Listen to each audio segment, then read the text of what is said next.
Hello class 9th। आज आपके science का सेकेंड डे क्लास है। इसके पहले आपको होमवर्क मिला था ठोस द्रव तथा गैस के गुण। उसके बाद नेक्स्ट टॉपिक थी ठोस द्रव तथा गैस की अवस्था की तुलना।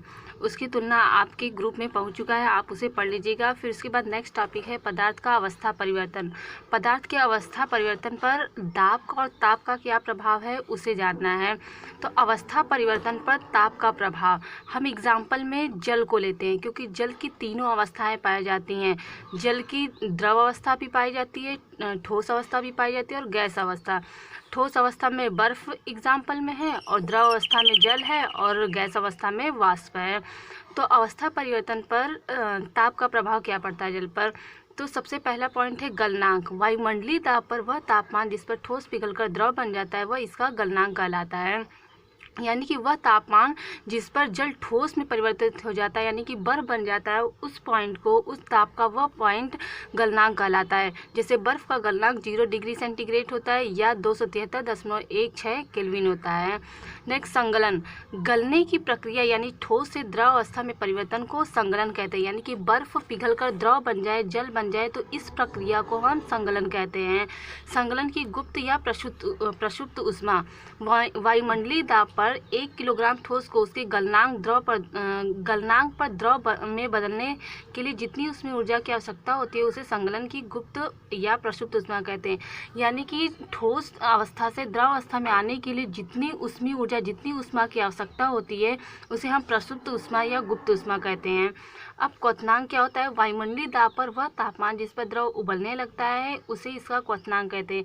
यानी कि जिस टेम्परेचर पर द्रव अवस्था यानी कि जल उबलने लगता है उसे क्वथनांक कहते हैं। जैसे जल का क्वथनांक 100 डिग्री सेंटीग्रेड या 373 केल्विन होता है क्योंकि 100 डिग्री सेंटीग्रेड पर जल उबलने लगता है। वाष्पीकरण। द्रव से गैस अवस्था में परिवर्तन को वाष्पीकरण कहते हैं। जब हम जल को उबालते हैं तो भाप बनकर उड़ता है तो वो गैसीय अवस्था है, तो उस अवस्था में परिवर्तन को हम वाष्पीकरण कहते हैं। अब देखिए यहाँ नोट है, क्वथनांक से कम तापमान पर ही द्रव वाष्प में परिवर्तित होने की प्रक्रिया को वाष्पीकरण कहते हैं। यानी कि 100 डिग्री सेंटीग्रेड पे उबलने लगता है लेकिन उससे कम तापमान पर ही वो भाप बनना स्टार्ट होता है, उसे वाष्पीकरण कहते हैं। हाँ, इसके पहले आपने संगलन की गुप्त ऊष्मा पढ़ी थी, अब जानना है वाष्पीकरण की गुप्त ऊष्मा। वायुमंडलीय ताप पर 1 किलोग्राम द्रव को उसकी क्वथनांक पर गैस में बदलने के लिए जितनी ऊष्मीय ऊर्जा की आवश्यकता होती है उसे वाष्पीकरण की गुप्त ऊष्मा कहते हैं। जैसे उसमें था उसे ठोस बनने गलने के लिए जितनी ऊष्मीय ऊर्जा की आवश्यकता थी उसे संगलन की गुप्त ऊष्मा कहते थे। उसी प्रकार जिस तरह से गैस में बदलने के लिए जितनी ऊष्मीय ऊर्जा की आवश्यकता होगी उसे वाष्पीकरण की गुप्त ऊष्मा कहते हैं। अब देखिए उन सारी चीज़ों को एक डायग्राम से दिखाने की कोशिश किया गया है। जैसे ये जल की ठोस अवस्था है बर्फ और द्रव अवस्था है जल और गैसीय अवस्था है जल वाष्प। जब हम उसे गर्म करते हैं तो वो ठोस अवस्था से द्रव अवस्था में परिवर्तित हो गया, फिर उसे टेम्परेचर देते हैं यानी कि गर्म करते हैं तो वो अगली अवस्था यानी कि गैस अवस्था में आ जाता है, जल वाष्प बन जाता है। वापस उसे ठंडा करने पर भाप जो होता है, जो वाष्प होता है, वो ठंडा करने पर जल बन जाता है जो द्रव अवस्था होती है। फिर उसे और ठंडा किया जाए तो वो बर्फ बन जाती है। अब हमारी नेक्स्ट टॉपिक है अवस्था परिवर्तन पर दाब का परिवर्तन। इसके पहले आपने देखा था संगलन, गलनांक, क्वथनांक, ये सब किस पे था, वो ताप के प्रभाव के कारण था। अब दाब के प्रभाव के कारण क्या होता है वो देखना है। सबसे पहला है संघनन। गैस का द्रव में बदलना संघनन कहलाता है। गैस का, अब देखिए जलवाष्प ठंडा होकर क्या बन गया था, जल, तो गैस अवस्था से वो द्रव अवस्था में परिवर्तित हो गया, उसे हम क्या कहते हैं, संघनन कहते हैं। हिमीकरण। द्रव का ठोस में बदलना हिमीकरण कहलाता है। जल को और ठंडा करने पर वो बर्फ में परिवर्तित हो गया यानी कि वो द्रव अवस्था से ठोस अवस्था में परिवर्तित हो गया। इस प्रक्रिया को हम क्या कहते हैं, हिमीकरण कहते हैं। हिमांक। जिस ताप पर ठोस द्रव में परिवर्तित हो जाता है वह द्रव का हिमांक कहलाता है। बर्फ से जल बनने में जिस तापमान पर, जिस दाब पर वो परिवर्तित होता है उसे हिमांक कहते हैं। अब नेक्स्ट टॉपिक है ऊर्ध्वपातज। वे पदार्थ जो गर्म किए जाने पर बिना द्रव अवस्था में परिवर्तन आए सीधे वाष्प में बदल जाते हैं, ऊर्ध्वपातज कहलाते हैं। जैसे कुछ पदार्थ ऐसे होते हैं, जैसे बर्फ जो है वो ठोस अवस्था से द्रव अवस्था में परिवर्तित हो रहा था, फिर द्रव अवस्था से गैस अवस्था में परिवर्तित हो रहा था। लेकिन कुछ ऐसे पदार्थ हैं जो ठोस अवस्था से द्रव अवस्था में नहीं आते बल्कि वो सीधे गैस अवस्था में परिवर्तित हो जाते हैं, उन्हें ऊर्ध्वपातज कहते हैं। अब नेक्स्ट टॉपिक है ऊर्ध्वपातन। इसके पहले हमने ऊर्ध्वपातन जाना था। द्रव अवस्था में परिवर्तित हुए बिना ठोस अवस्था में सीधे गैस और वापस ठोस में बदलने की प्रक्रिया को ऊर्ध्वपातन कहते हैं। यानी कि ठोस अवस्था से सीधे गैस अवस्था में परिवर्तित हो जाए और गैस अवस्था से द्रव में अवस्था में परिवर्तित हुए बिना सीधे ठोस में वापस परिवर्तित हो जाए, तो इस प्रक्रिया को ऊर्ध्वपातन कहते हैं। एग्जाम्पल में जैसे नौसादर है, कपूर है, आयोडीन है। कभी कपूर को आपने जला के देखा होगा, वो द्रव में परिवर्तित हुए बिना ही सीधे वाष्प बनकर उड़ जाता है। तो ये प्रक्रिया कौन सी है? ऊर्ध्वपातन प्रक्रिया। इसे डायग्राम से दिखाया गया है। ठोस से द्रव में बनने की प्रक्रिया को संगलन कहते हैं। द्रव से गैस में परिवर्तित होने की प्रक्रिया को वाष्पीकरण कहते हैं।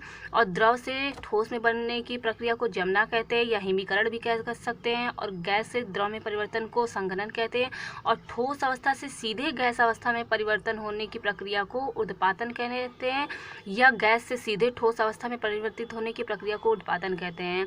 अब वाष्पीकरण के कारण शीतलता, ये नेक्स्ट टॉपिक है। वाष्पीकरण के कारण शीतलता, इसी से पता चलेगा हमें गर्मी में हवा चलने पे थोड़ा शीतलता महसूस क्यों हो जाती है और घड़े में पानी ठंडा क्यों हो जाता है, इसी के कारण होता है।